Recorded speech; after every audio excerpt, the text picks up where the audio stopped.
Добрый вечер, дорогие коллеги, дорогие члены Ассоциации CFA Россия. Сегодня будет мероприятие на английском языке. So at this moment I'm switching into English and we will not come back to Russian anymore. This time we will do a seminar, not just a professional interview, not a meeting, not an ordinary webcast. It will be a full-scale webinar dedicated to financial modeling, one of the hottest topics that have been promoted and offered by CFA Association Russia since 2011.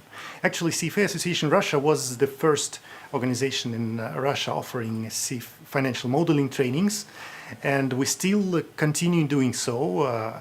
The next weekend on the 4th and 5th of July, you are welcome to attend our live classes on financial modeling in Russian language that we usually hold.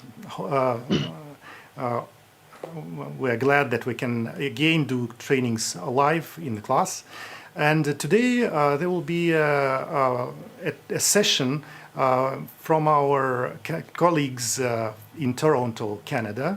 I'm very pleased to introduce the Financial Modeling Institute, the organization which was started back 3 years ago in 2017 and quickly got popular as a provider of certificates in financial modeling for professionals who are willing not just to learn financial modeling but also to get certified.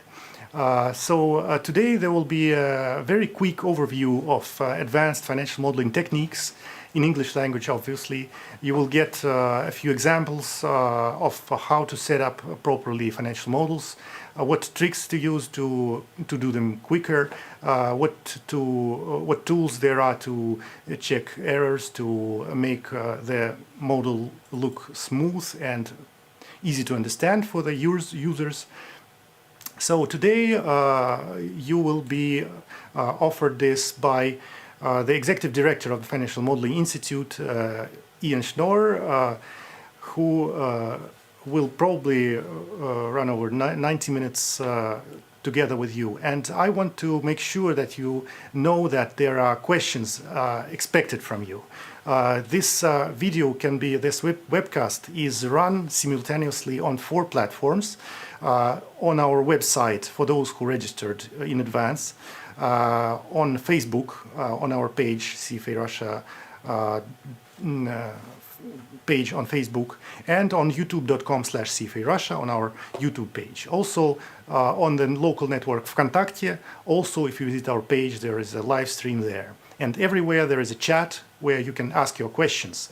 They will be transferred right to me, and I will be asking this question to Ian as quickly as I can. So please don't hesitate to ask questions, to ask him to repeat something if you want to get a better understanding. And now I give the floor to Ian. Thank you for being with us. Thank you, Vladimir. You can hear me okay? Absolutely. Okay, excellent. Listen, thank you very much, Vladimir. I'm really excited to be here today. I guess it's this evening for you guys in Russia, along with a couple of my colleagues at the Financial Modeling Institute, and really excited to be here and talk about some financial modeling best practices. So let me tell you how we're going to spend our time. As Vladimir said, I'm planning to be approximately 90 minutes, but I would love some questions as well. And I'm going to start with a bit of an introduction in terms of who I am and my background so you understand where I'm coming from. I'm going to get into a few financial modeling ideas, some tips, and then we're going to spend most of the session on some best practices. What does it mean to build a very powerful, beautiful financial model? And I will be showing you a whole bunch of different Excel skills and tips and modeling ideas throughout this program. And after the program, you're going to have access to a recording, if you like, of the session. You're going to have access to the PowerPoint slides I'm using. You're also going to have access to the financial model that I will be demonstrating. So everything I'm going to show you, you will have access to electronically once the program is over.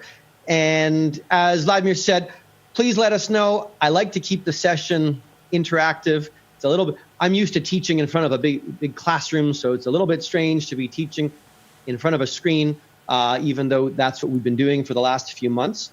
But please don't be shy. If you have questions, let us know. If you want me to repeat something or if you want me to slow down, please also just let us know, let Vladimir know, and we are happy to do that. The other thing I would mention is that you are all very welcome to email me if you have any questions after the session. Don't be shy. You're welcome to email if you have anything you'd like to discuss. So on that note, I'm going to go through some slides. I'm going to jump back and forth between some PowerPoint slides and some Excel. So I will let you know when I jump back and forth. Again, in terms of this, who I am, I actually am coming here today wearing two different hats. I'm representing two different organizations, and I will tell you a little bit about what that means and why that's the case. First of all, I'm here as the president and founder of the Marquee Group. The Marquee Group is a financial modeling training firm. We are based in Canada, but we run training all over the world. And in fact, last year, I was teaching courses in Asia and in Pakistan, and we run courses all over the place. And now, especially with webinar training, we're teaching all over the world, which has been really great.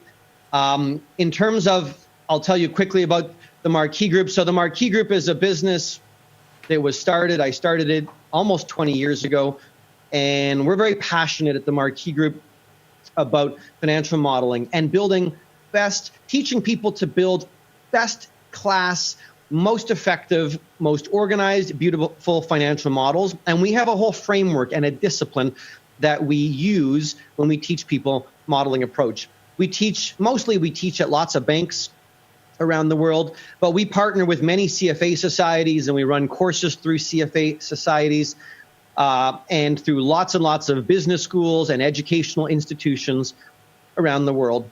So that's what we do. Our firm now at the Marquee Group is approximately 25 people in terms of what we do there. I'll very quickly show you our website. You're welcome to check this out on your own, but this is the website I'm showing you. I hope you can see it. So we do training, and we also have a consulting practice where we help companies improve and fix their financial models. So you're welcome to check that out on your own time. So what's the connection then? I'll go back to my slides. What's the connection between Marquee Group and the Financial Modeling Institute? Well, one of the things that we discovered many years ago was that lots of training companies around the world offer training in financial modeling. And it occurred to us that many professionals want to be able to prove or to validate their modeling skills. So everybody would put on their resume or their CV that they had attended a course. Maybe many of you guys have done that. Maybe you put on your resume that you attended a modeling course, which is great. But the problem is that doesn't really mean much. It doesn't mean anything to say you took a Marquee Group course or to take a course by any organization.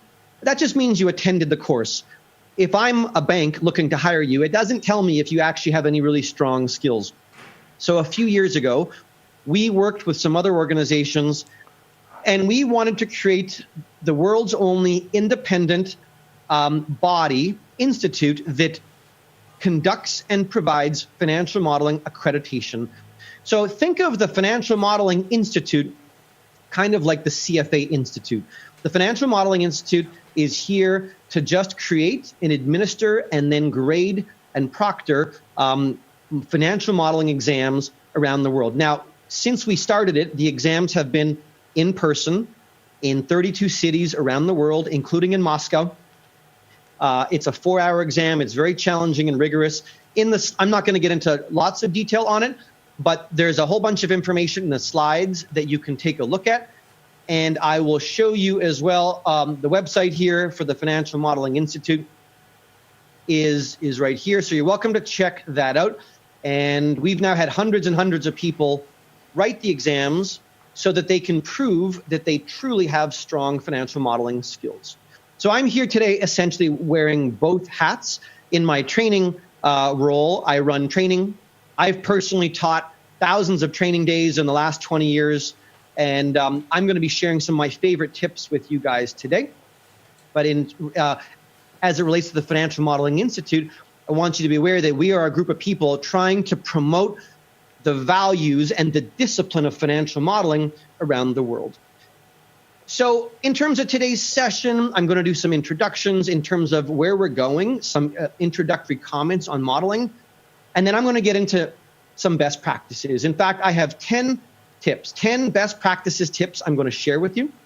And for each tip, I'm going to show you some examples, some samples, and some Excel skills so that you can incorporate these tips and ideas into your own financial models. My goal for the session is that you will leave with a handful of new ideas that you can use in your own models to make them better.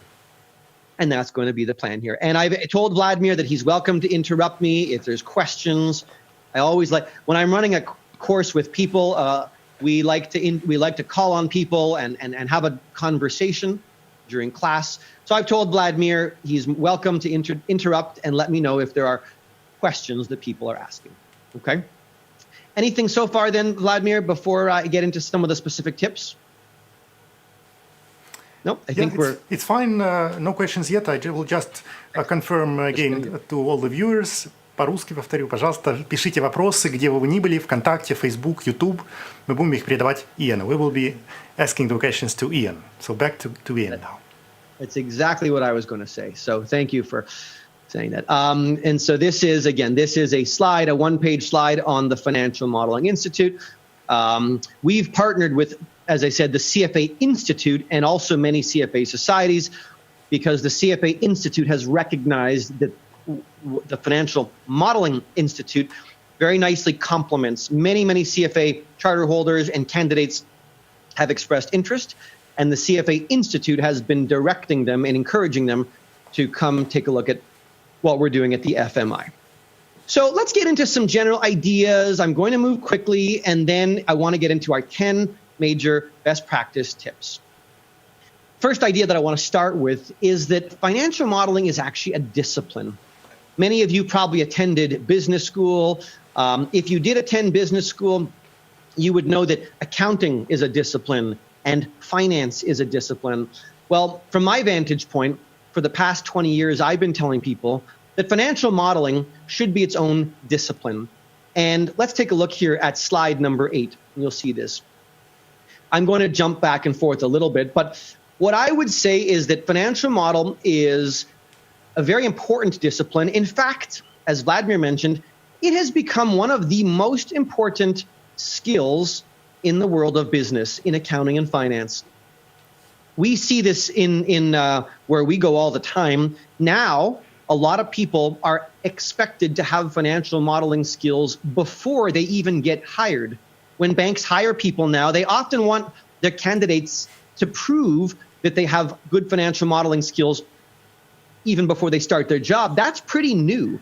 When I started in banking, I started my career, by the way, as an investment banker. I worked for a number of years at a bank called BMO, and then I spent a couple of years at Citibank. So it was Solomon Smith Barney, but it's now part of Citibank. And I worked as an investment banker doing a lot of model building. And I'm going to jump to my spreadsheet here for a second because I'm going to take some notes as well on the screen. And I'm happy to share these after the course with Vladimir as well. But what we always like to ask is, what is a financial model? Pardon my typos. And you can't answer me from where you are. But if someone ever said to you, what is a financial model? And people sometimes have to think about it. What we like you to think about is, very simply, it is a forecast. That's it. All we're trying to do, of course, in modeling is build a forecast. And usually, if we're talking about corporate finance, we're trying to forecast an entire company, their income statement, their cash flow statement, their balance sheet. That's it. And why do we do this, right? Why do we forecast? Well, very simply, because models have become, I would say, the most important decision-making tool in finance. In all of finance, they have become the most important decision-making tool. We use our models for valuation decisions. We use our models for credit decisions, for decisions about risk, for decisions about investments. For all sorts of purposes, we use our models. It sounds pretty simple, doesn't it? All we're trying to do is take an existing company, look at their historicals, and forecast them a few years into the future. 5 to 10 years is pretty common. So it sounds pretty easy. The problem is, and I will tell you this from 20 years of experience and working with thousands and thousands of people over the years, I will tell you that most financial models are a mess. Most financial models are a total mess, and they don't work very well. The problem with most financial models is they make it very, very difficult for people to make strong decisions. It's hard to make a good decision with your model and make the accurate decision about valuation or investments if the model's wrong, if the model's not built properly, if there's errors. And so these tools that are so important in the world of finance and the world of business are often very hard to work with. And so what we do at the Marquee Group in our training business is we teach people to build very clean models, as I said, and then through the FMI, we evaluate whether they have those skills. Why is it that most financial models are a mess? Well, I think it's because if we take a look back at the slide here, financial modeling is very much a multidisciplinary skill set. To be a good financial model builder, you have to have a lot of different skills. You need some Excel skills. You need some skills in design. In fact, I will tell you that the number one reason why models often fail is because they were poorly designed, poorly organized. So part of what I'm going to share with you today are some tips around design and logic. We also need to have some decent accounting skills. You don't need to be an accountant. I'm not an accountant by profession, but you have to understand the full interaction and integration of a company's financial statements. You have to understand finance if you're going to be doing credit analysis or valuation. And our job as a financial model builder is to pull everything together in one organized, beautiful tool to allow people to make strong decisions. I will tell you before I move on a little bit further, we always tell people that a good financial model needs to work two ways. It needs to work two different ways. And at the end of the day, I would encourage all of you to think like this. If you're going to go back tomorrow and look at some of your models and you want to know, is my model working really well? You can answer that question by evaluating it against these two criteria. If a financial model works in these two ways, it's probably going to be a pretty good tool. And if it doesn't, people are going to struggle with it. Number one, what we tell people is that a good financial model has to work electronically. That means that every single formula needs to be clear. If I build a model and I email it to you and you start looking at the various calculations, you should understand every single step, every formula, every cell should be clear. That's what it means for a model to work well electronically. If you email your model to your boss or your client, they should be able to open it up and understand every single cell. I'm sure most of you would agree that doesn't always happen. How many times have you opened up a spreadsheet, clicked on a cell, and the formula was so long that it wrapped around and around and around? We often see big, huge, giant formulas in our spreadsheets, which make it impossible for anyone to understand what's happening. Today, I'm going to share with you some great tips to make sure your formulas are clean and organized and simple.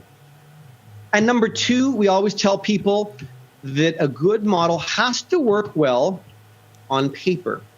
Now, that might not sound obvious or intuitive, but we are big believers that a good model has to be thought of like a presentation. And I'm going to say here, it needs to feel like a presentation so that you can either print it out, take it to a meeting, or turn it into a PDF document and share it with somebody that way. Most decision makers do not make their decision based on looking at the model in Excel. Most decision makers, senior professionals, want to look at a printout on paper, or they'll want to look at some sort of a PDF. I'm going to show you a quick example. We'll talk about this. As part of this session, I'm going to show you a financial model here. It's one of the sample models we include with the FMI. And here's a spreadsheet model. I'm going to go through this model in more detail during our session, but what you're seeing is a spreadsheet-based financial model. But in addition to it working electronically, I'm going to show you something else now. This exact same model works as a PDF. So now I'm opening up a PDF of the model. If my boss said, hey, Ian, can you print it out? It would look like this. This is my PDF. I'm going to just start going down. And you'll notice here as I go down, every single number is clear. I have headers and footers on every page. There's margins, there's lines, there's spacing. I'm very proud of it. Everyone who flips through this will feel like they're looking at a presentation. I've had hundreds of students over the years say to me, Ian, did you build this in PowerPoint? They feel like it looks like a slide, but of course not. This comes right out of Excel. It has to create confidence, and it can do that if it's clear and organized and legible. So that's a key requirement in our minds of a good financial model. And we'll talk about that as we work through our session here for the next, hour and a quarter or so. And so that's what I mean when I say a good model needs to work on paper. You have to create confidence with your reader. So let's go back to our slides here and move on. I'm not gonna spend much time on this page, page 9. It says model discipline, but the very first bullet is important. It says that a good model needs to be a powerful communication tool. I will tell you from the thousands and thousands of people I've met and trained over the years, people often think that their model is a calculator, a big giant calculator in a spreadsheet. That's not true. A model needs to tell a story, and it can tell a story if it's clear and logical. It needs to follow some of these attributes. It's got to be dynamic so I can make changes and flexible. You can read these on your own. It's got to be intuitive and printable. But when it achieves these criteria, again, you're going to get these slides, it allows people to understand it and allows them to have confidence. Simplicity is the ultimate sophistication is a comment made that a quote that we like by Leonardo da Vinci. We are huge advocates at Marquee and at the FMI of simplicity because I need to make sure that people understand it. That doesn't mean I need to use simple ideas. It means I need to communicate them in a clean, simple way so people understand me. And how do I do that? Well, we're going to try and use clean, simple formulas, which I'm going to show you when I get to my 10 tips.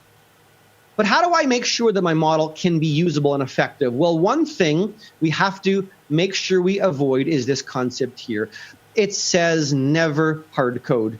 And I'm sure most of you have seen this before.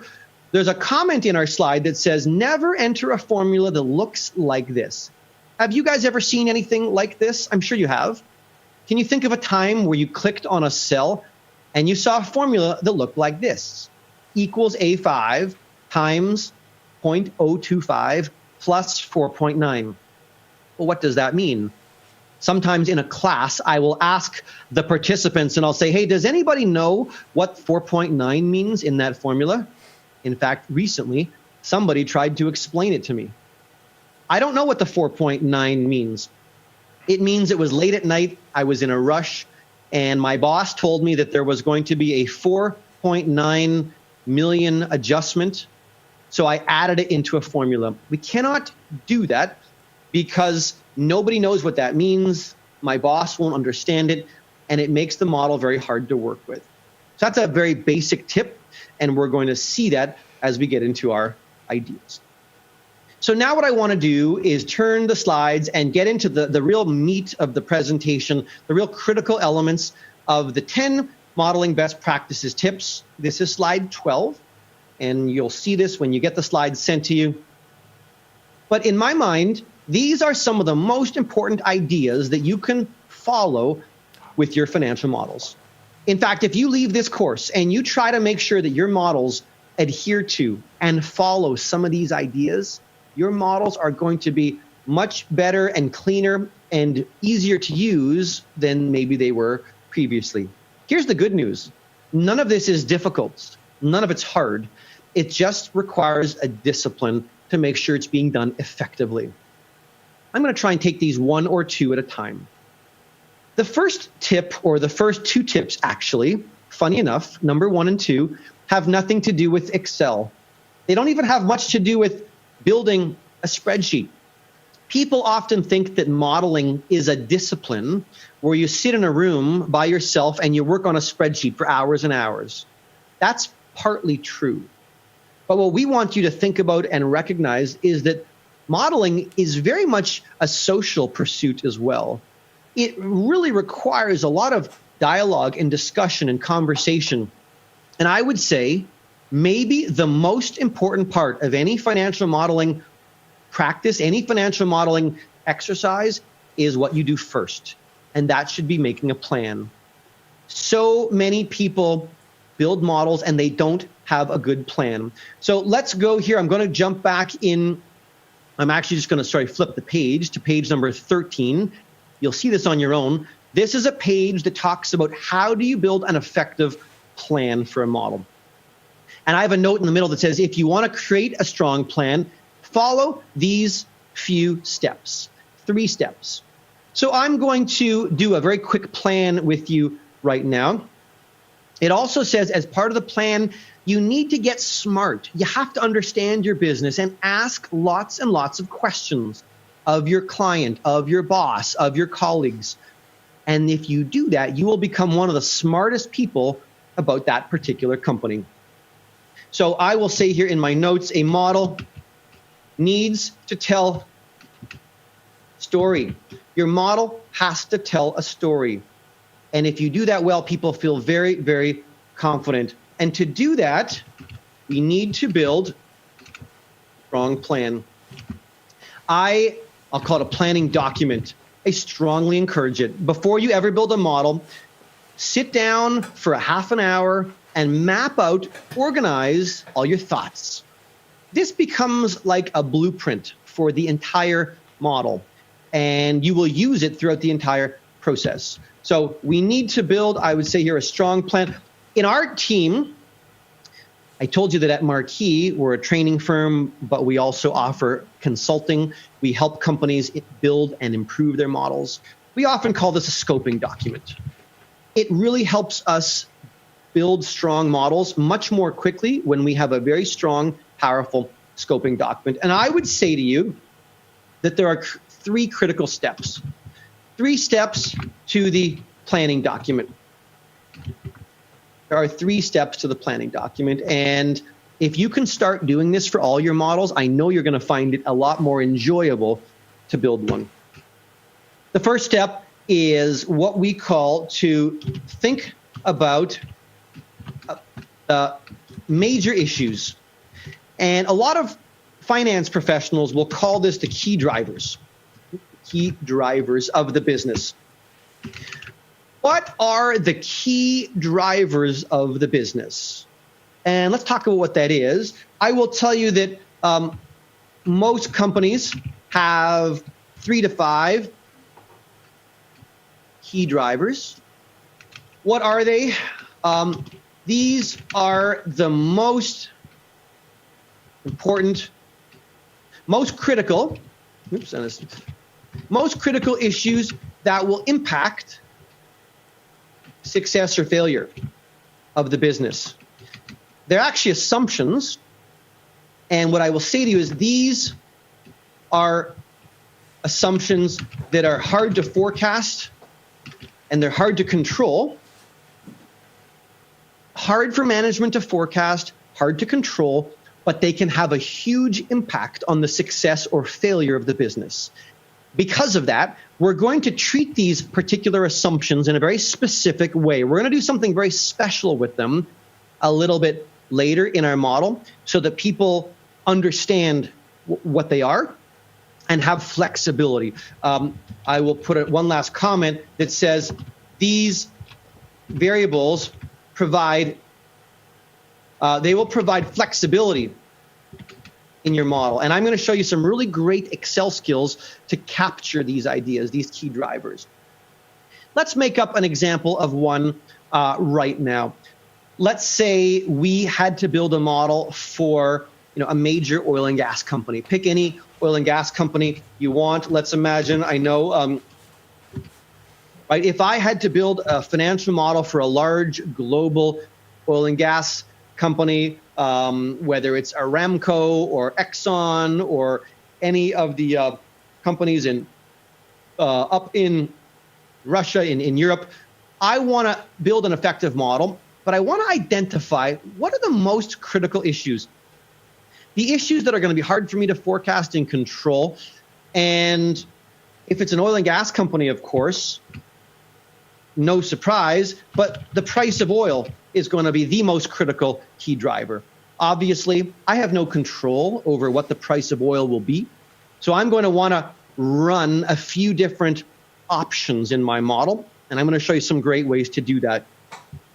Another critical key driver for all oil and gas companies would be exchange rates, FX rates, because oil and gas companies are global. They sell in US dollars.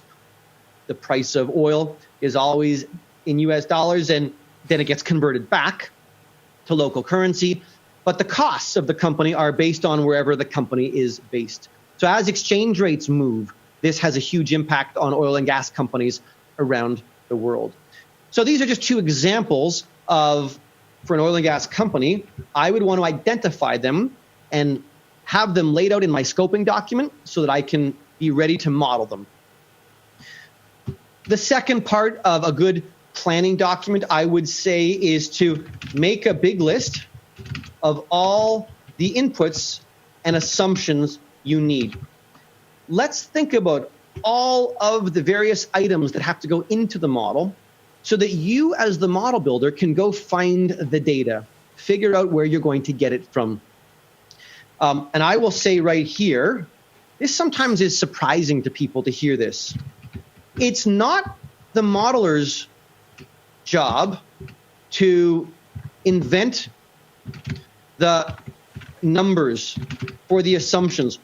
For example, if I'm building a financial model for Aramco, I'm not the person who's going to determine what the price of oil should be in our model, i.e., I won't determine price of oil. That's not usually going to be the expected of the model builder. It's not my job to determine what we should use as the price of oil.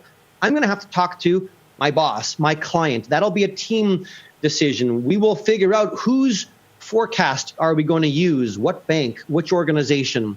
I'm not making up numbers. So that's the case for all assumptions. My job as the modeler is to figure out what do I want, what do I need to go into the model, and then who am I going to talk to help find the data. Same thing for exchange rates. I'm not an economist. It's not my job to determine what exchange rates are going to be, but I need to find a forecast I'm comfortable with. So as an example, what types of assumptions do we want? Well, we're obviously going to want some assumptions about costs, like what would raw materials costs be? What would my labor costs be? Marketing costs, equipment, you get the idea. What are the, I need to think, if I'm the model builder, I need to think about what are the major costs of this business? General, overhead.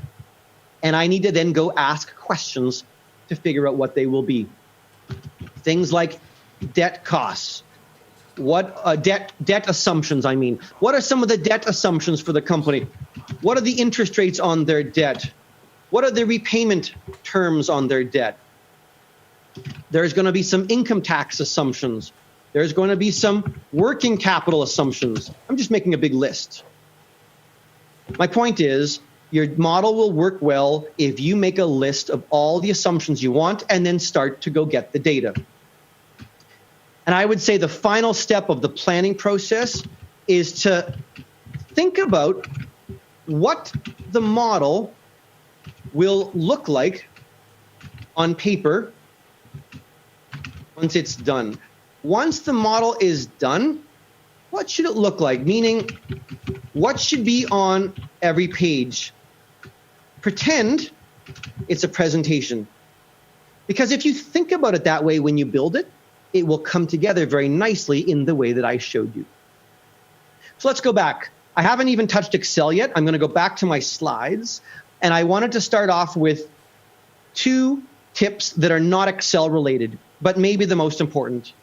If you're ever going to build a model, start by asking a lot of good questions, making a plan, get organized. This will help you tremendously. You can never build a model that looks beautiful and organized if you don't have a good plan. If you do, the whole experience can be much, much more beneficial. And as I said, we do this all the time, and we find it extremely helpful. That's how I would start. There are a couple of slides in this presentation right here on the planning process, on information gathering, how you start thinking about gathering your information. And I would encourage you to look at them on your own. And these are some components. When I told you to think of a model as a presentation, these are some very common components that many models have. And you'll have to decide what you want, what you need, and in what order. What's the right order to present it? So the next thing, I'm going to go back to page 12 on my modeling tips. The next thing I want to do is share with you a more technical tip here on modeling. And this one actually is sometimes controversial. I work with lots of groups in banks that initially don't love this idea, and I'm going to show you what I'm talking about. First of all, I'm actually going to talk about 2 of these ideas at the same time. I'm going to talk about point 3 and point 4. Point number 3 says when you're building a model, keep the assumptions up front, the inputs and assumptions. And then I've also said, make them blue. Make your data inputs blue. Let's go take a look at our model again for a second. And you can see here when I go to the model, I'm going to go back to the beginning. There's a cover tab. There's an executive summary. And then I have a tab just for the assumptions. And here they are. As I roll down, all the assumptions are here, and I hope you can see my screen. They're also blue. Blue numbers are numbers that have been input by somebody into the model. Of course, this number 226 is here. I can see it is an input. Let's start with that particular tip. So the first question is, why is it so important for your input cells to be a different color than formulas? In fact, if I go to the Model tab, which I'm going to show you more later in this presentation, you can even see that the forecast numbers are mostly black. I'll talk about that. But in my actual historical year, again, the numbers are blue because these are actual. So why do we do that? Well, first of all, let me come to my notes file. Let's talk about inputs and assumptions. Inputs and assumptions here, and I would say it's important for inputs to be a different color, usually blue for inputs, and usually black for formulas. Why, first of all, do we want to make the inputs different color? Well, that's hopefully obvious. It's so that your client or your reader immediately knows which cells they can play with and change, and which cells they can't, which ones are formulas and are going to change by itself. As I go back to the model, you'll see here in the model, if you opened up this model and went to the assumption page, you would understand that all the blue cells are the ones you can change and play with. Whereas over here, if it's black, you're not going to touch it. A black cell is changing all by itself. So it's obvious which ones are blue. Those are the inputs, and the black ones are formulas. Does anybody know why we usually use blue for inputs and black for formulas? The reason black and blue have been very common in industry and in finance is because black and blue are usually both very easy to see on the screen. For most people, it's easy to distinguish between a black number and a blue number. I'm looking at my screen here. Most people can determine that easily. But when you print the model, they both print very nicely, and they both look very dark if you print them on paper. That's why we tend to use black and blue. But the most important thing is just to have some way to distinguish between a cell that's an input and a cell that is a formula. That's the most important issue, and I wanted you to see that there.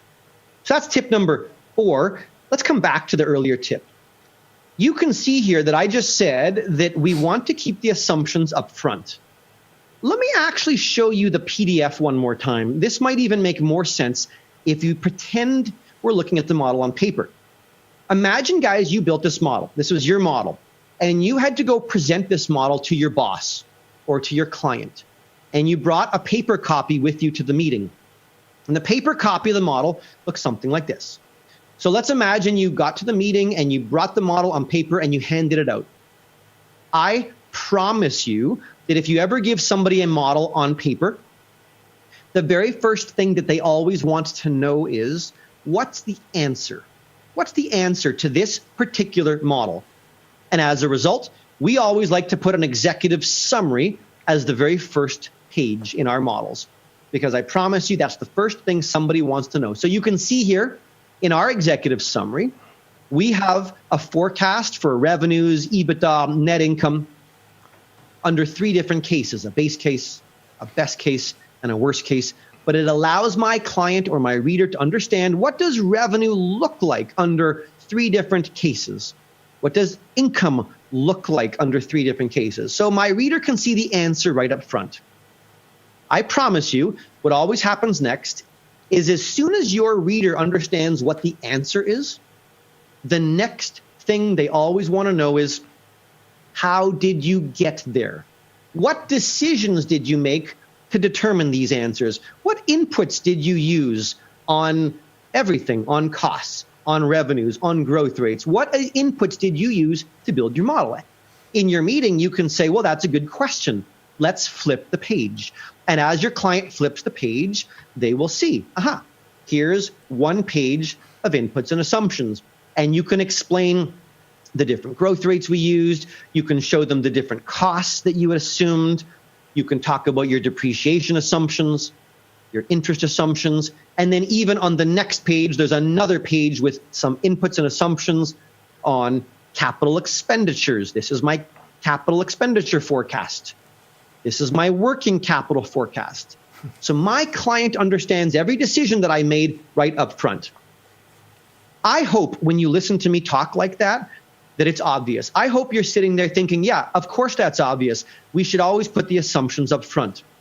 But I'm going to tell you that in most models we've ever looked at, that's not what happens. I'm sure some of you can relate to this. In many, many models, people do not have an assumption page. Let's go back to the model. Just one in question. Many models, you have to interrupt yes, sometimes with the questions. Of course. As the questions please, arrive, please. We'll ask you some. The one question is from Elena on our website. Where should the hard data be put? Only on 1 page, or can hard data be spread over several pages? When hard data, there's only, so it's a great question. You said it's Elena? Yeah. Yeah, it's a great question, and it's actually getting to what I'm talking about right now, Yelena.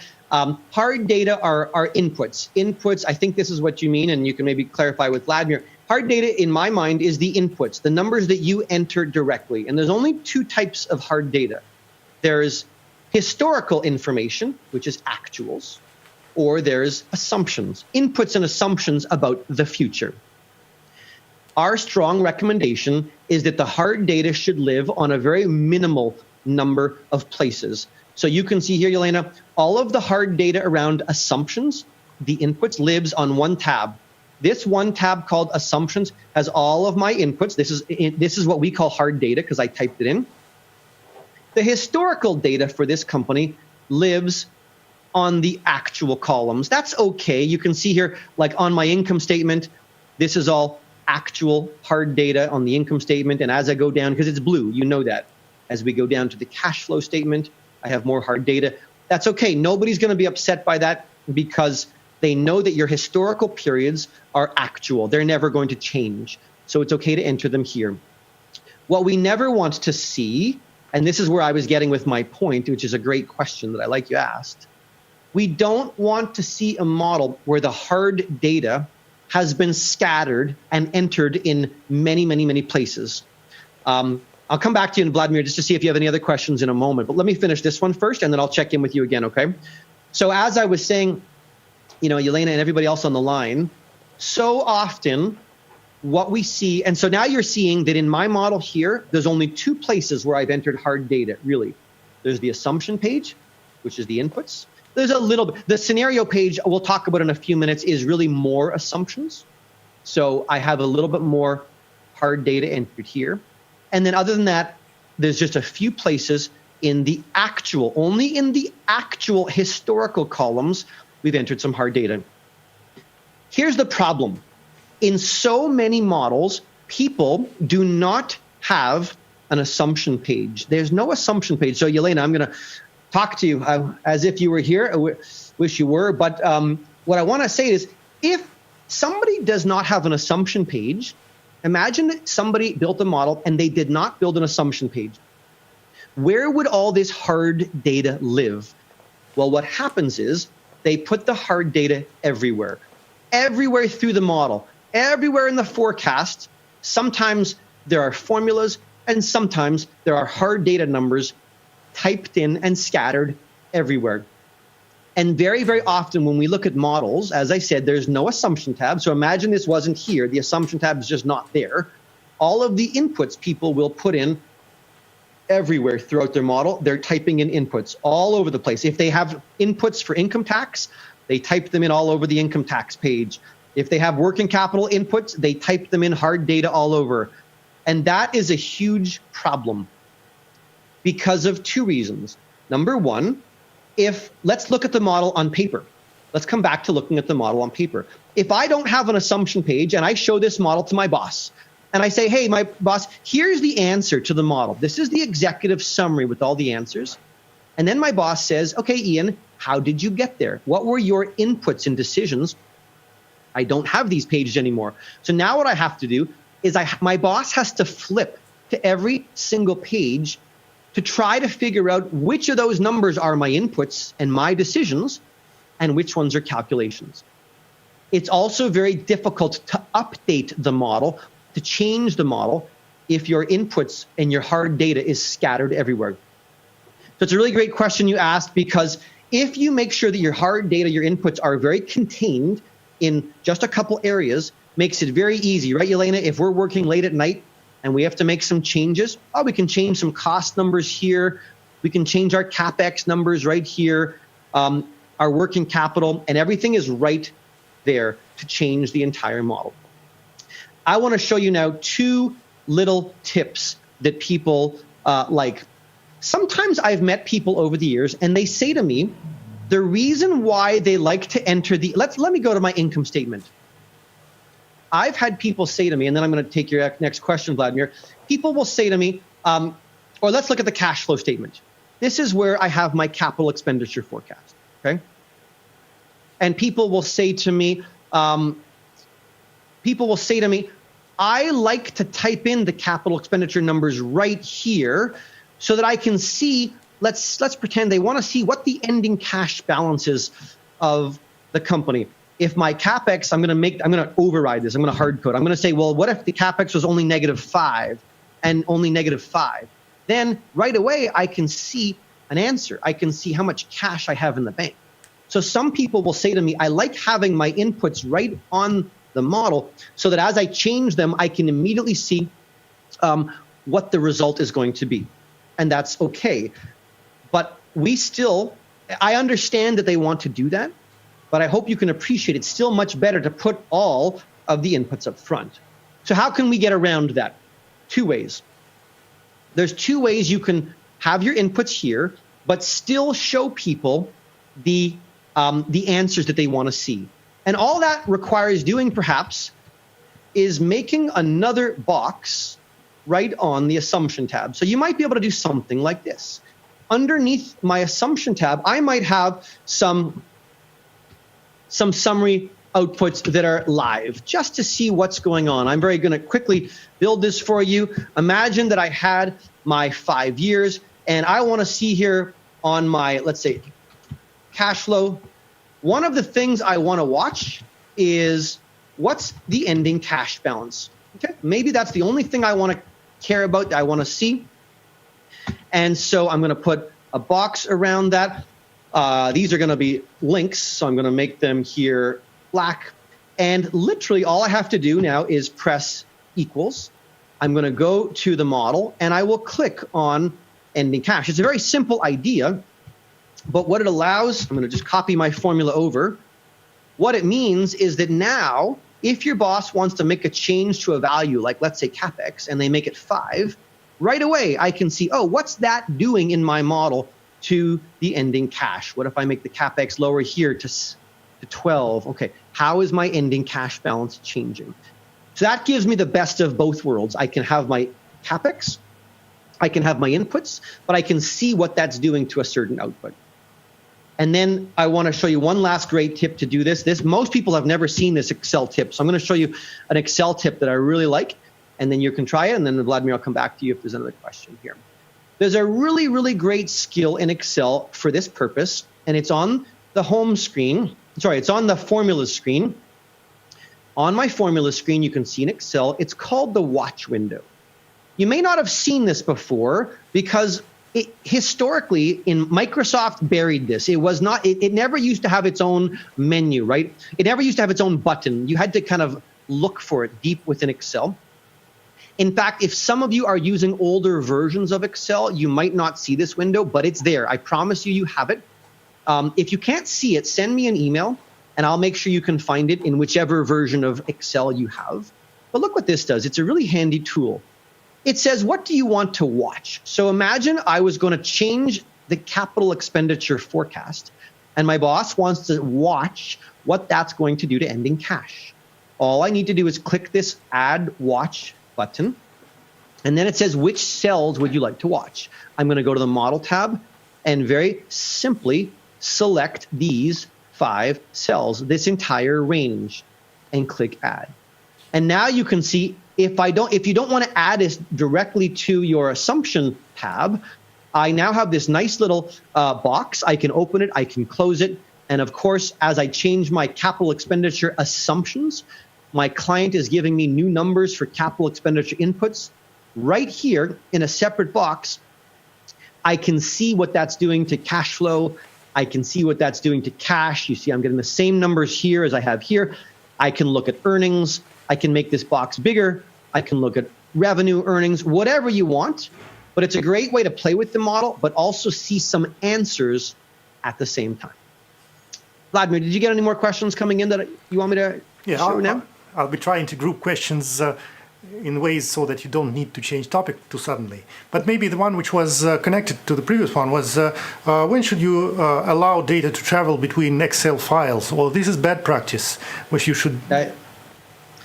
It's a really great question. It's a really great question, is linking between Excel files. How many of you, raise your hand, I am, if you've ever seen a model that is linking to another file? When was the last time you opened an Excel file and you couldn't open it because, well, you got a message and it popped up and it says, this Excel file links to other files. Do you want to update those links? And I'm going to guess, usually when that happens, your heart starts beating a little bit faster and you get a little bit nervous. It's not a great, most financial modelers will recommend trying to avoid that. We try to avoid that at all costs because there's a couple reasons. First of all, you might email the model to somebody else, but if they don't have the other file, the data file, then they won't be able to link to it. They won't be able to necessarily see what's happening in that previous file. Another reason we should avoid that practice is sometimes models end up with hundreds and hundreds of links to external files, and then it's impossible to keep track of where they're linking to. The last issue is this.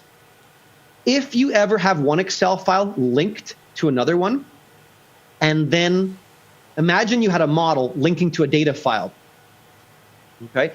And then imagine that the model was closed, but the data file was open. And then you made a bunch of changes to the data file. You added rows or you added columns in the raw data file. If you then open up the model is going to be linking to the wrong cells. So you have to keep both of them open all the time. If they're both open at the same time and you make a change in the data file, it will properly roll through. But very often people make a change in one and the other one's not open. I guess what I would say is it leads to lots and lots of errors. We try to avoid it. So now you're probably wondering, what do we do instead of that? You're probably thinking, okay, is there a better way? Yeah, there is. What we would typically do on our firm is because you might be thinking, well, we often get a bunch of data coming to us from the controller or from a finance team. So what we might do is have, I'm going to go to the end here and I'm going to insert, I can't do that right The sheet is grayed out right now. I have to unlock it. But what we would do is add a new sheet. We would add a sheet called raw data. And then if instead of linking it to another file, our preference would be to copy and paste data from one file into a data sheet and then have your model link to the data sheet. Now, that means that it's not linking live, but you'll need to find a way to keep track, or you could put a note up front to remind you the last time you updated the data sheet. But having all your links self-contained leads to much stronger, more reliable models. People get very nervous. I can tell you this, clients, companies get very, very nervous when Excel files link to other files. So if at all possible, we would encourage you to keep your files self-contained, avoid external linking. Vladimir, anything else you want to add in right now, or should I keep going? Okay, if we started talking about best practices and bad practices, what do you say about macros? Are they advisable or should be avoided? Another great question. So listen, at Marquee and at FMI, we don't believe anything is black or white. We would never say you must do this or you should never do that. Everything that we teach is about recommendations, and our recommendations come from dozens and dozens of years working with hundreds and hundreds of models from clients that they've built. We've built lots of models, and we've seen what works, and we've seen what doesn't work, and we've seen what gets people into trouble.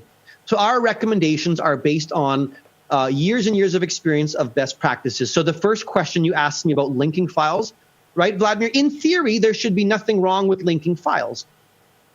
But in practice, we have seen that become a disaster, and companies will often abandon their files that have external links because they just can't keep track, which is why we recommend avoiding it.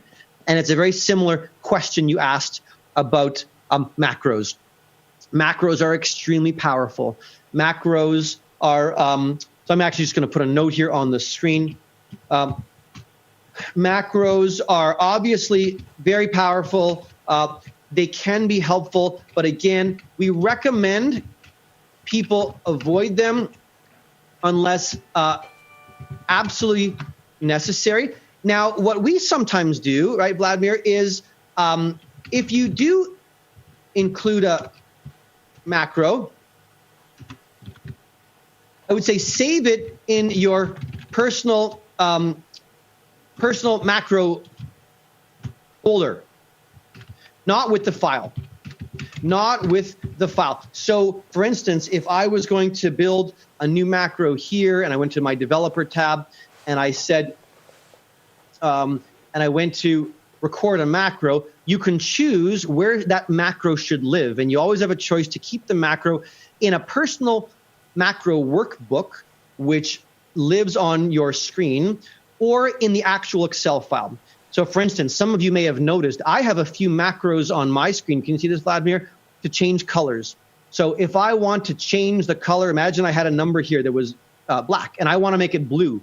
I don't want to do this every time. I don't want to go to home and then click, right, and take 20 seconds and find the right blue. That's time consuming. So for me, I built a little macro that just allows me to press my Alt key and the number 7, and that allows me to turn it blue. I can turn it red. I can turn it yellow. So that's okay. That's a formatting macro. No one's going to be upset by that. I can move my decimals around very quickly. If anyone, I was not planning to review that in this session. If anyone's curious about that, send me a question or send Vladimir.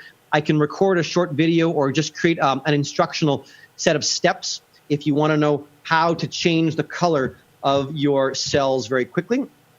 The hint is, it requires going to the File Options menu and going to your Quick Access toolbar, and you can add any command in Excel that you want.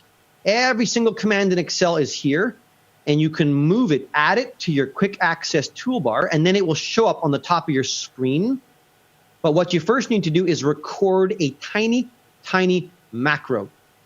These are tiny macros that I recorded to make cells black, blue, red, or yellow, and then I was able to show them.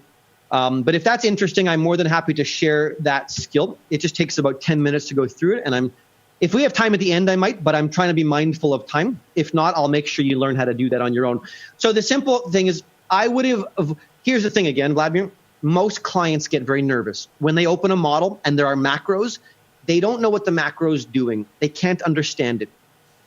So we recommend avoiding it unless you absolutely need it. And if you want one, like for formatting, keep it up here so it doesn't go with the file. That's our recommendation. Let's talk about the next. Let's go back to our best practices then. And thank you for asking questions. Please keep going. I'm going to show you one of my favorite ones right now, number 5. Number 5 is one of the biggest problems people ever get into, and I'm going to show you a couple of great Excel skills to do number 5. Point number 5 says, build a scenario page to avoid multiple versions. Now, I'm going to put a note here about version control. Version control is an absolute critical idea in models, and I'm going to put a note here that says it's important to save models properly using the correct convention. What am I talking about? What do I mean when I say using the correct convention? Has anybody done this? I wish I could see your hands go up. Has anybody ever done this? Look at my model, guys.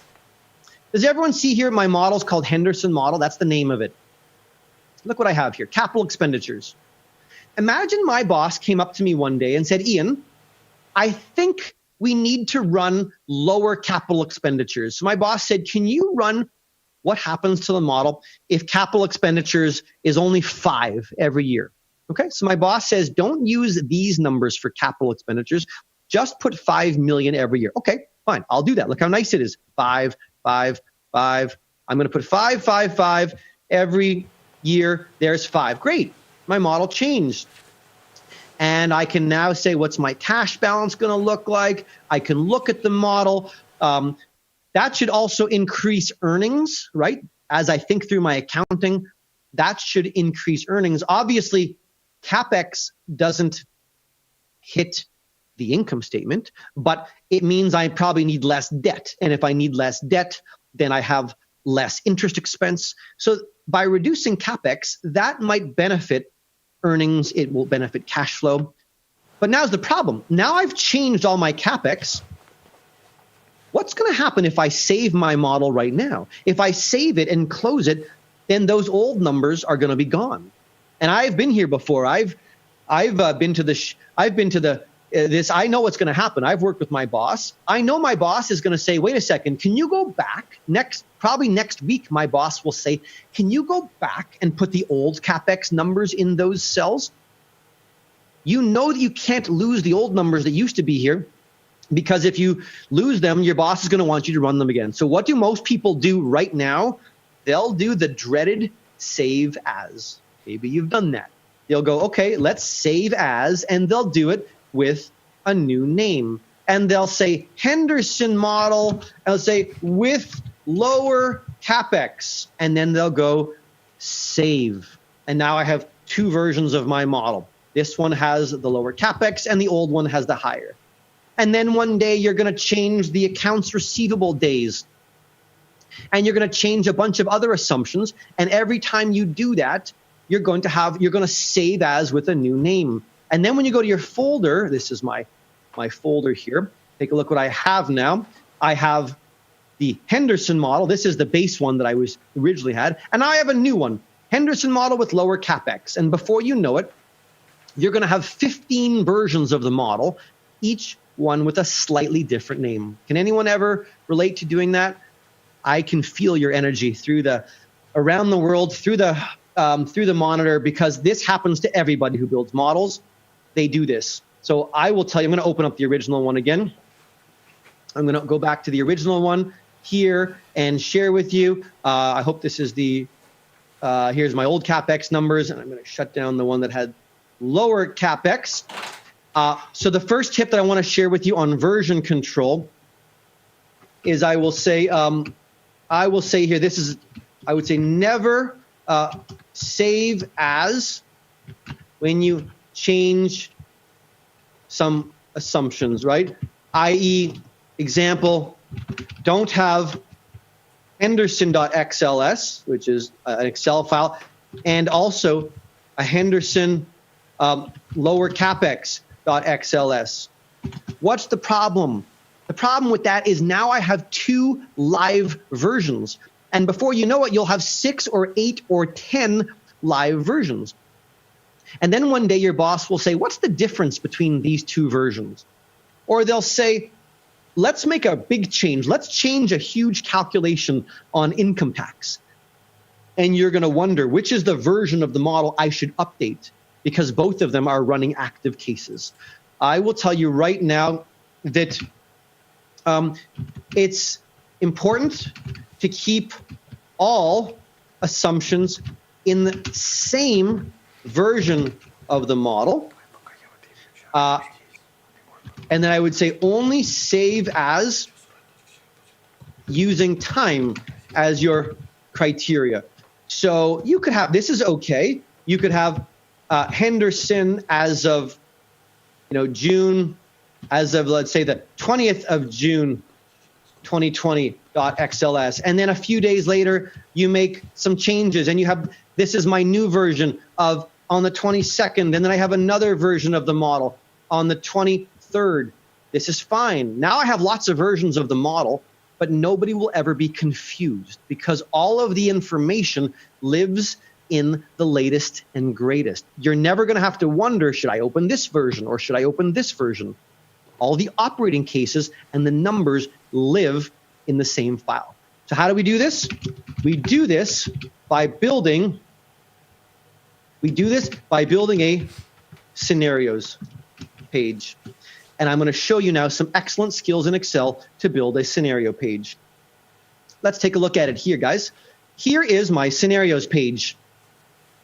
The scenarios page, and I would say to you, every single model that you ever build should have a scenarios page. In fact, we're such big proponents of this that at the FMI, when we grade exams, and we do that manually, we grade every single exam manually, takes over an hour to grade each one. We're looking for things that are considered best practice, like a scenario page, which allows you to run multiple cases in one model. So things like cost inflation, things like the selling price of remember we talked about the selling price of oil. I don't know exactly what it's going to be. So maybe you want to run a base case, a best and a worst case. Sales volume, maybe you don't know what the volumes are going to be. So you want to run multiple cases. So I'm going to now show you how to do this. I'm going to make one on my notes screen and you'll have this as well. I would say a scenarios page is just more assumptions, but these ones are the key drivers. These assumptions are the key drivers, the most important ones. These are the assumptions that you didn't know exactly what they were going to be, so you ran multiple cases. And I'm going to teach you now and show you how to do this. There are 3 steps to build a strong scenarios page. In fact, guys, if this is the only thing you do after this course, this little mini course, if the only thing you do is you go back to your models and add a scenarios page, it'll take you 20 minutes, a half an hour. Your model will already be so much stronger than what it was previously. Basically, any variable, any assumption that you think you might want to change regularly, you should have as a scenario. So for instance, maybe you're wondering about the CapEx because I was playing with it. If you have a model and you think you might get asked regularly to change the CapEx and have an upside and a downside case for CapEx, then CapEx should also be one of your scenarios, one of the key drivers. Now, there are 3 steps to build this, and I'm going to show you now how to do this. I'm going to have a few years on my screen. So imagine I have my few years. I'm going to build for you, show you exactly how this works. Okay? Oops. I'm going to show you exactly how this works, how we're going to build a scenario page to run the model. So the first thing you have to do is you have to set it up. Look what I did. All I did to set it up is I have my years across the top, and I have a big box and then a skinny box. Okay? You'll notice that every single variable, I'm back in the model, every single variable has a large rectangle. I'm calling this the big box. A large rectangle that shows me multiple cases. And you always need this. My base, best, worst. If you want 4 cases or 5 cases, you can have that. You can have your base, your super base, whatever you want. Name them whatever you like. I have 3. You can have as many as you need. I wouldn't do 20 cases. It gets too many, but 3, 4, 5 different cases is okay. The point is, you'll notice these numbers are blue, which means they are my inputs. So step 1, when you want to build your own scenarios, step 1 is to build the big box, which is your inputs. So these are the actual inputs, and therefore they are blue. And I'm going to tell you that they should be blue. So let's make one right now. Let's do one. Let's pretend you had to build a scenario for cost inflation, and you weren't sure what the cost inflation was going to be. And you and your boss thought, you know what, maybe let's use 2.2% as our base case. I'm going to fix my lines in a second. Again, it'll be blue. And maybe you thought that the best case for inflation was only 1.4, and then 1.6, and then 1.9%. That's the best case, lower inflation. And the worst case was going to be 2.5, and then 3.5, and then 4.2. Okay, so you thought that was the worst case for inflation. Let me put my box back up here. The point is, step 1 when you build a scenario is always to build a big box that shows your cases, your assumptions that you developed with your boss, with your team. The second thing to do is to develop a switch. We need to have a switch. So I'm going to go to a cell here, and I'm going to put a switch. Now, the switch is typically going to be a number in a cell. So we can see here, I have a cell, and I put a number 1 in that cell. That's going to be my switch. I'll come back to that in a second. The last part of building a strong scenario is to create this skinny row at the very top. And you can see in my model that every variable has its own skinny row at the very top. And these are bold numbers. But the important thing is that they're black, which means, of course, that they're formulas. They're not inputs. And you'll note that these are not typed in numbers. I'm deliberately not showing you what's in there yet because I'm going to show you how to build it. So let's take a look. This skinny row is definitely not inputs. Rather, this is the live case. This is the live case, the active case. This is the one that's running in the model. So your model is going to link back to this skinny row, the actual row. So then the question is, what is going on in this skinny row? Well, the only thing happening in my skinny row is it's pulling out one of these options. It's either going to pull out the base and pull the base one up, or the best, or the worst. One of those is going to go up into the switch. Which one is running in my real model right now? In the real model, it says base case. So the base case values are the one going up into the skinny row, and that is going to the model. The entire model is linking to this row, not the blue numbers. So then my question is, we need to build a formula. So how does it know? How does it know this formula, whether it should pull the base or the best or the worst? Well, it knows by looking at the switch. So when the switch has a 1, it will pull out the base. When there's a 2, it will pull the best. And when there's a 3, it'll pull out the worst. Very simple. So how do I build it? Well, the most common way that people build a formula right here is by using Excel's if statement. People will constantly use one of Excel's very common tools, but I will tell you, this is one of the most overused features in all of Excel. People use way too many if statements in their models, and as a result, they get very confused. If statements get very long. Well, what does an if statement say? Well, there's actually a slide in the presentation here on if statements.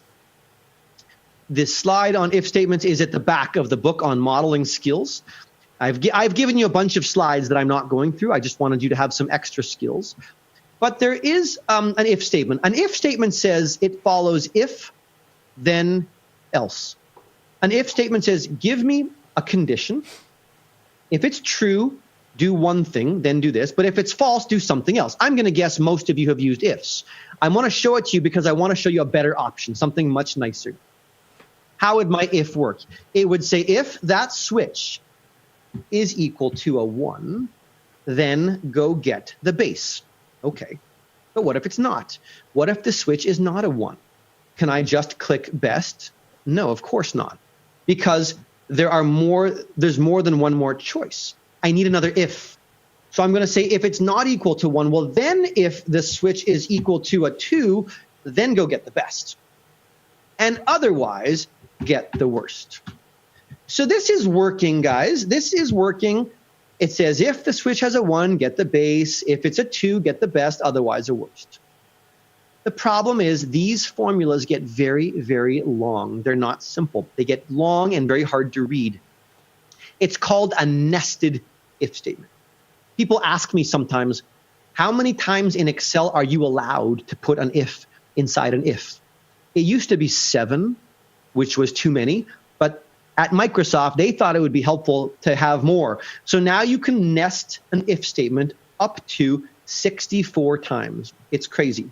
So you can have these crazy giant formulas that are very hard to read and audit, which is why I want to show you one of our favorite tools for models. And I'm going to go back to the slides. You're going to get these slides, and you'll see this when you get the slides on page 25. One of our favorite tools for running scenarios is this feature called the choose function. And look how simple it is. I'm simply going to say equals choose. All it wants to know is, where is my switch? And then watch this. Very simply, where are my choices? That's it. Where's the switch and where are my choices? Look how simple. I don't have lots and lots of brackets or commas. Whenever we show clients, they love it because it's so simple and easy to follow. Where's the switch? Where's the choices? And all I have to do now is I can copy this over. And in each instance, it says, where's the switch and where's the 3 choices? If there was a 4th option, you would have a comma and then click to the other one, the 4th one. What does the order depend on?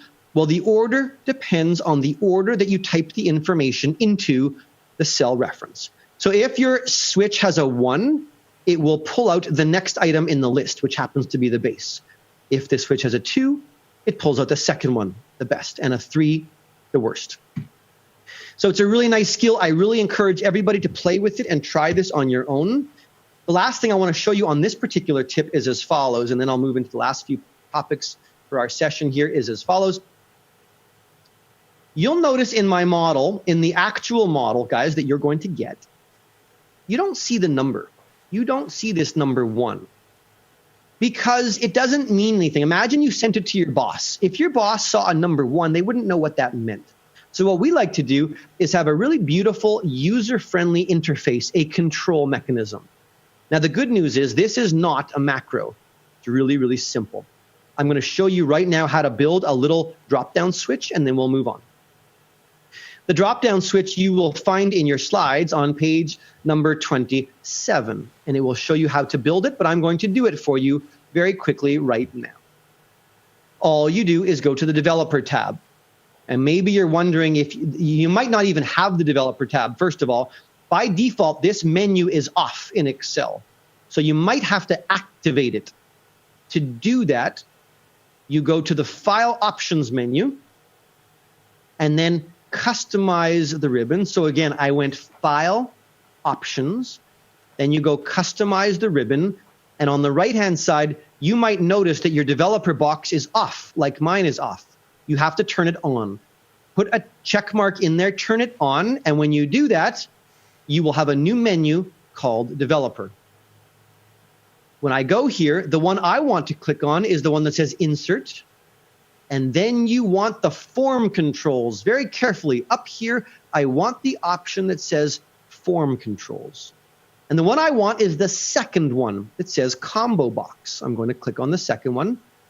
You'll notice that my cursor has turned into a little plus. It's a drawing tool. It wants me to draw one. So I'm going to hold my mouse and draw you a giant drop-down box. I just drew it. It's not doing anything. I just drew it. So all I have to do now is go to Format Control, and I need to tell it two things. It wants to know the input range and the cell link. Input range means where is the range of words of the text that you want to see in the dropdown. So these are my words. I want to click on the words that are going to appear in the dropdown. There they are. Cell link just means where's the actual switch. Here's the actual switch, this number 1, and that's the switch cell. So when I click OK, look what happens. It starts by putting a 0 in there, which generates an error. Don't worry about that, because when you open it up, now you can see my words, base, best, and worst. If I click on base, it runs my base case. If I click on best, it runs the best case. And if I click on worst, it runs the worst case. But what is it doing? Well, the only thing the drop-down box is doing is it's entering a number into this cell. So if you click the first item in the list, it enters a number 1. If you click on the second item, it puts a number 2, and that's it. So finally, where is your number 1, 2, 3? Well, all I'm going to do now is go back to my dropdown. I'm going to right-click. I'm going to right-click on it, which activates it with these circles. And now I can make it much, much smaller. You can take a look at that. I will make it much smaller. I will grab it and simply cover it up. Now, when you email your boss or your client, they're going to think, wow, this is a beautiful tool. It's very easy. It's user-friendly. I can run your model. I can play with it. They're never going to make a mistake. And it creates a lot of confidence. So I wanted you to see that. Is there any question on that? I have about 10 minutes. I want to get through a few more tips, but why don't we see if there's a question, Vladimir, on that before I try and finish up some of the best. So that one was the most time-consuming of the tips. The rest that I'm going to show you are a little faster. I can finish them in about 10 minutes, but I want to see if there's anything I should stop on here first, Vladimir. Well, our questions don't react so quick to your topics, so maybe we'll get a few questions to the end. I will not interrupt your story. Okay. All right. Then let me do. I went through the first 5. Let me very quickly go through the last few, and then I want to explain. And actually, you can go through these very quickly in the last 10 minutes. So that you can understand these best practices. But again, please, please, please, if you have questions, email me. You're going to have my email addresses on the slides, or email Vladimir. I'm very happy to talk about these offline as well. Point number 6 is a very important one. It says, when you build a model, use a manageable number of sheets. Our recommendation is to build a model, what we say is more vertically. So what you'll notice is when I go to the model in PDF format, you see at the very bottom in PDF format, there are 15 pages. This model is 15 pages on paper. Many people, if they were going to build a model that was 15 pages on paper, they would build it on 15 different worksheets. So what they would do in the model is every page on paper would be a separate worksheet, and they would have all these worksheets off to the side. Our recommendation is for most of the pages to be stacked vertical. So you'll see here, I have a revenue page and then a cost page. And underneath it is an income statement. There's the income statement. And then a cash flow statement. It's not wrong. Let me be clear. It's not wrong to build the model on 10 or 15 sheets. That's called a horizontal model. In fact, at the FMI is the testing body. At the FMI, we don't have a strong view. A lot of people who write the exam build vertical models like this, and other people who write the exam, they do their models more horizontal, and they'll build them on more sheets. Me, as Ian, I can tell you that we've seen lots of mistakes when people build their models on too many sheets. So we recommend building vertically because what that does is it keeps everything aligned. Your formulas are much cleaner, much simpler. As an example, many people have their models where there's an income statement tab. I'm sure you've seen this. And then a cash flow tab. And then a balance sheet tab, which means everything is linking back and forth. But in real life, they talk to each other. So if I get down to net income on my income statement, take a look. My cash flow statement always starts with net income. So it's a very simple link. It's right here. I don't have to jump back and forth to different sheets. Everything is it's like a big waterfall that works its way down the page. Very easy visually to see. And of course, a cash flow statement always ends with ending cash. And a balance sheet always starts with the cash. So the balance sheet can pick up where the cash flow statement left off. But the whole model works like this. Everything is very simple and it flows, and it's very easy to keep track of all your information if you build models vertically. And I can tell you that in our consulting practice at the Marquee Group, many companies have come to us over the years, and they've said, we cannot use our models anymore because there are too many tabs, and they hire us to fix it. A year ago, I had never seen this before. A company had 113 worksheets in one model, and everything was linking back and forth, and it was impossible for them to understand. So the very first thing we did is we made it vertical. We put everything vertical, so everything was linked like this, and they found it much easier to use. So that's one tip here. As tip number, let me go back to my slides, please, is tip 6 says, try to keep everything vertical. Not everything. You'll notice that I don't have everything on one tab. I have a summary tab, an assumption tab, scenarios. But all of the forecast data, all the calculations are on one tab, and it makes life a little easier. Let's finish off then. Number 7 says, this is going to sound funny, don't do any work on your financial statements. One of the biggest tips I can share with you is do not build any formulas on your financial statements. Well, that's a little bit of an exaggeration. Let me show you my income statement. When I go to my income statement, and by the way, this is one of the number one reasons why people's models get ruined. If I was to click, I'm going to make it bigger. If I was to click, I have my revenues and my operating costs. If I click on the revenue number, I do not want to see a big giant formula that's calculating revenues. And we see that all the time. The only thing I should ever see on my financial statements is a link. That's a link. What about my cost of goods sold? It's a link. So where is it coming from? Well, the tip is this. If I say don't do any work on your statements, the key tip is to do all your work on schedules. Every single line item on your financial statements, if it's important, it should have its own schedule. I'm in row 80. I'm going to go to the very top.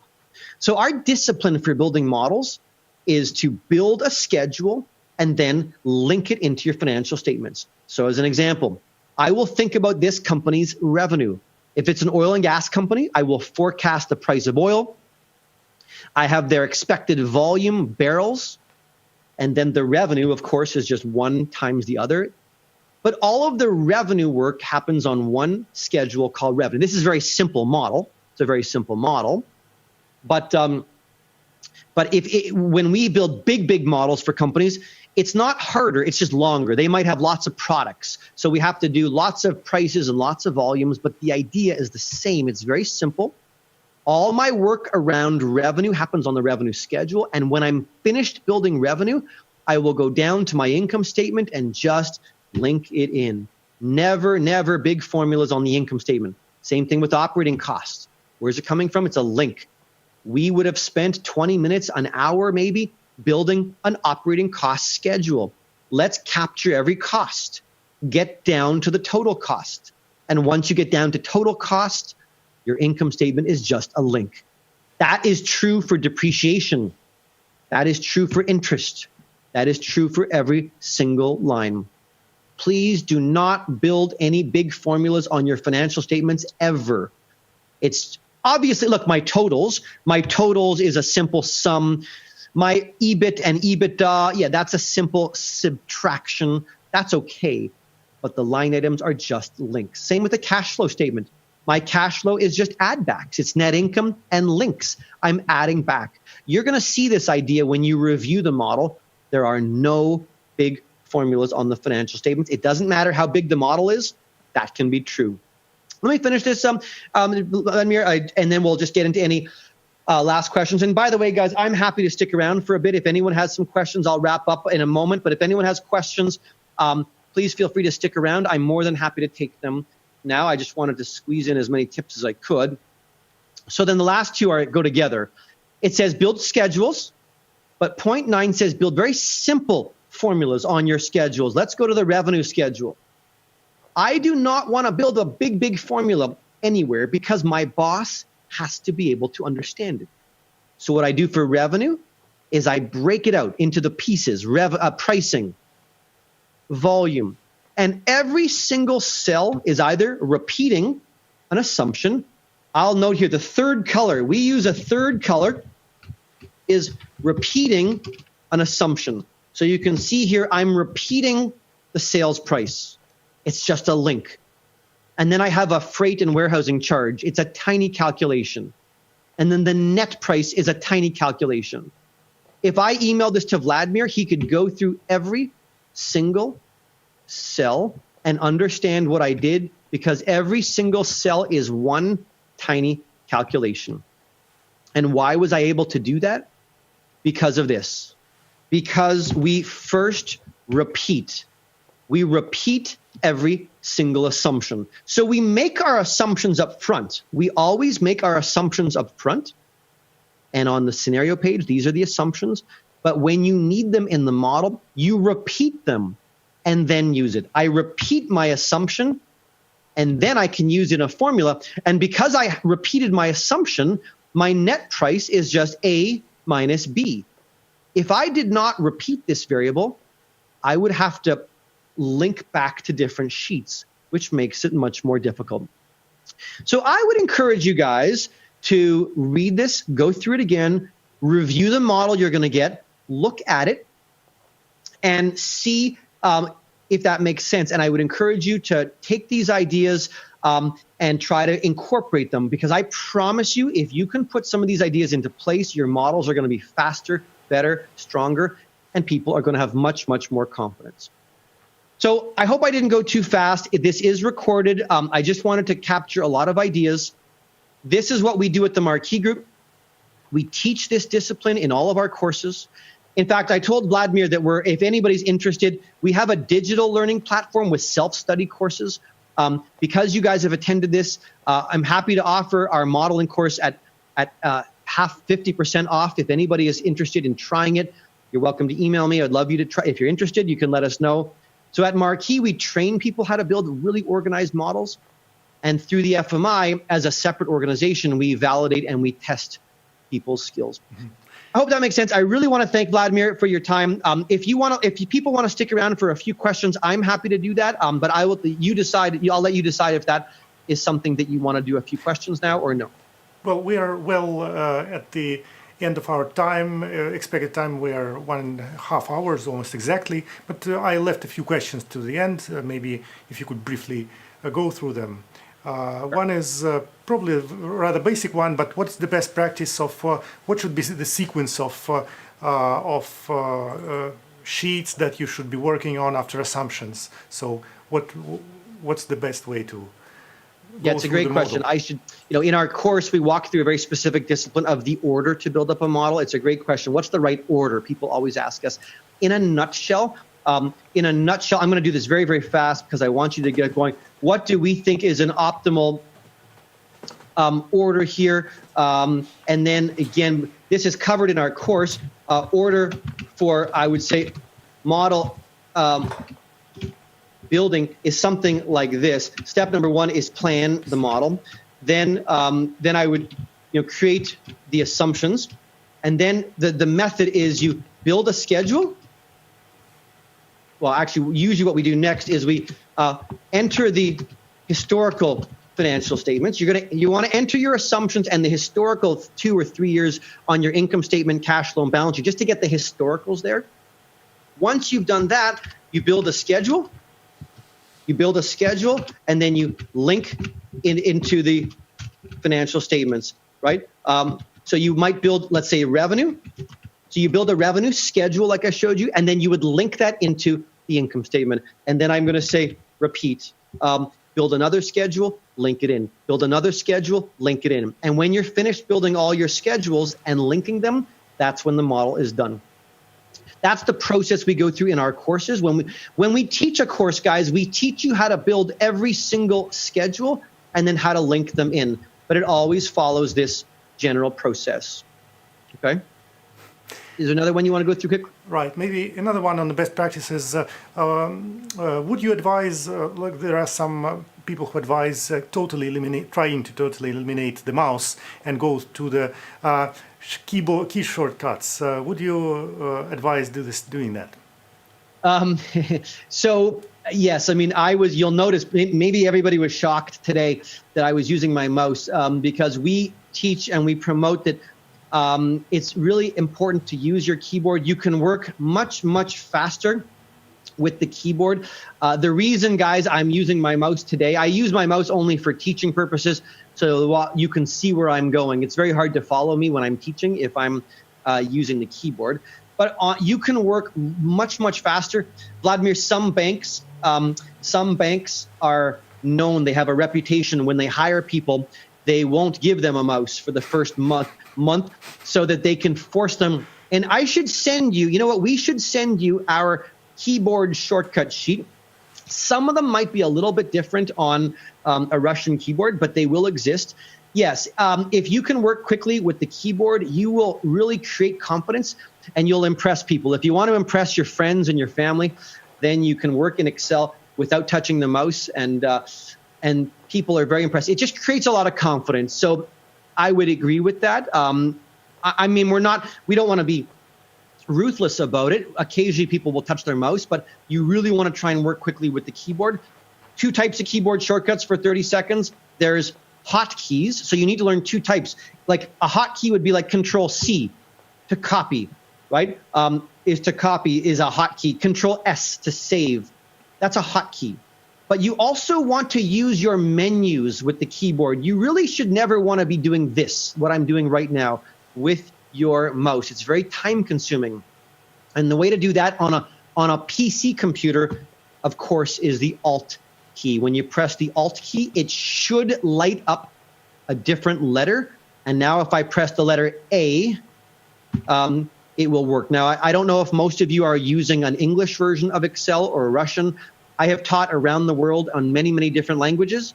Usually this works where you press the Alt and then letters light up. So you just have to learn them, Vladimir, over time, and then you can work very quickly.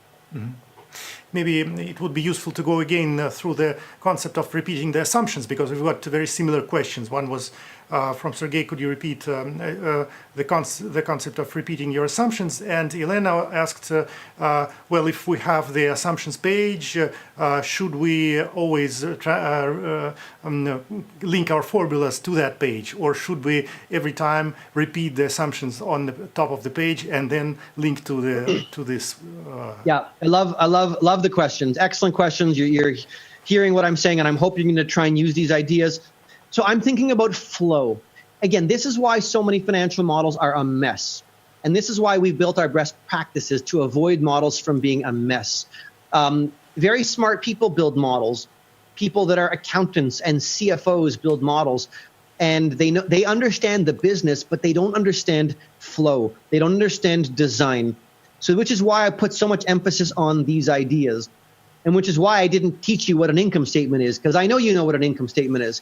Nobody gets messed up on that. They get messed up on flow. So you're right. In terms of flow of data, first I want to think about what my assumptions are. By the way, it's very easy to build the assumption page if you first have a good plan. So if you've planned out what data you need, then once you collect all of it, you design it, you organize it, and you lay it all out. You have a box for your debt and interest, and you have a box for depreciation. Make it look any way you want. Just make sure it's clean and it's beautiful. Pick a color you like for your headers, whatever you want. The point is, people are going to use this page. They're going to play with it. So you want it to feel very user-friendly. So the first thing, yes, is we have all the assumptions up front. And I hope it makes sense why. I already talked about it earlier in the course. We want them up front so you can make changes very easily. And so your boss, when your boss reads the model, They understand in one place exactly what decisions you made about CapEx. So I think we all agree on that. But yes, as both of you are asking, I strongly encourage you to always repeat. You might not believe it, but every single blue assumption variable on this assumption page has been repeated on the model sheet. So I will show you again. Well, and the same thing with the scenarios, because these are just assumptions. So for instance, on the model sheet, first I repeated the gross sales price, and then I built a tiny formula. I'll show you as an example. Let's pretend I'm going to hide this row, right? Let's pretend I didn't do that. If I didn't repeat, and I also repeated my inflation, just very simply, if I didn't do that, then to get my net selling price, I have to go equals. Now I link back to a different sheet here, click on that sheet, and then minus my selling price. It's okay, it's correct, but you're making life difficult for your boss, because now your boss has to go to a different sheet to figure out what you're doing. And your boss on paper doesn't understand this number on paper because they don't know what you're linking to. It makes life much easier electronically and on paper. So again, I'll show you quick. If I look at the model, even on paper, let's go to the revenue page. My boss can look at this on paper and understand, okay, what did Ian do? His gross price, his freight and warehousing, his net price. My boss can see exactly by looking at paper how I got every single number. So yes, Vladimir, I really encourage everyone to use this idea.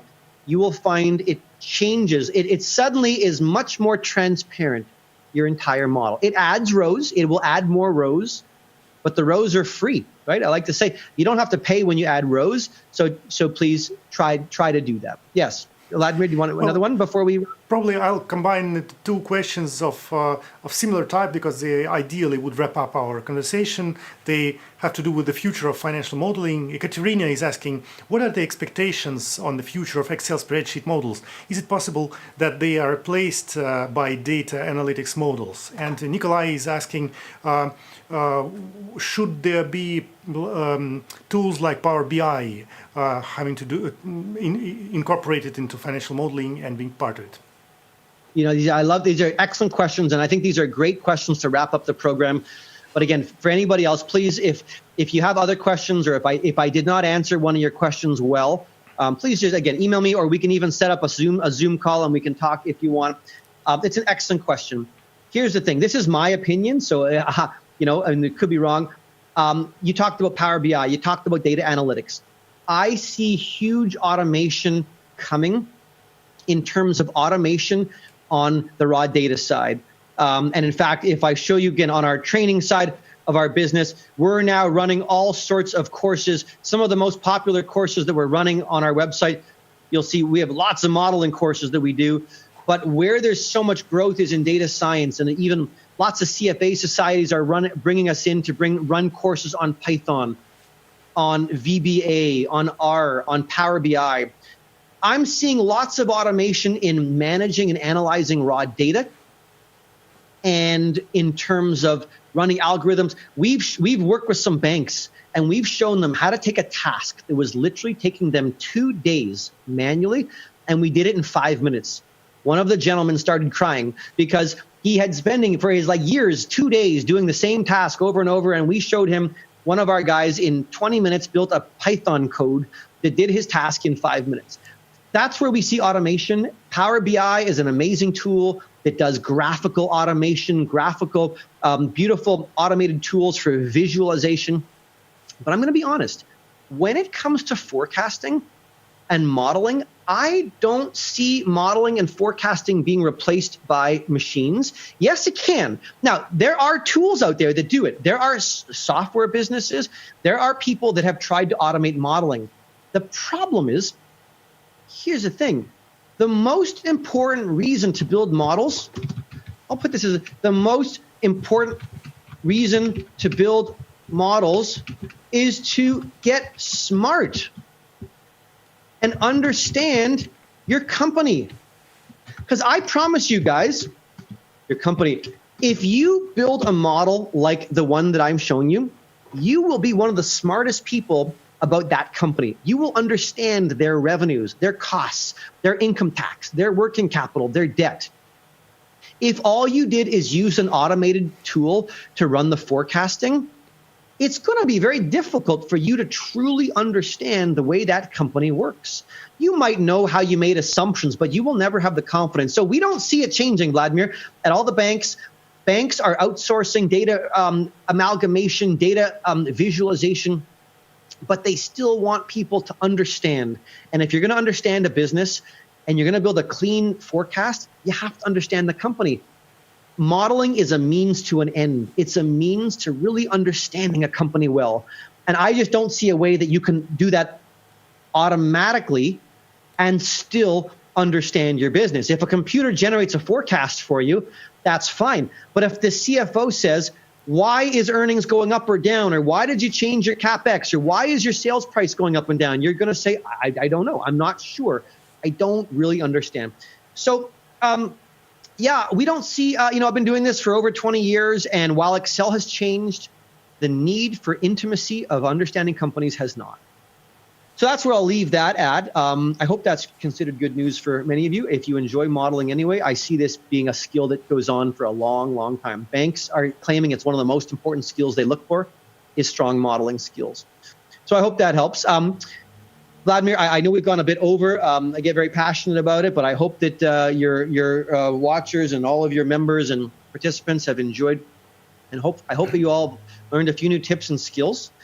I look forward to staying in touch. Maybe I'll get out to Moscow. I did a session with people in St. Petersburg a week ago. I hope to get out that way maybe when the world reopens. But in the meantime, we can do this as well. So is there anything else, Vladimir? I want to thank you for bringing us in today. Is there anything else that you have before we let everyone go?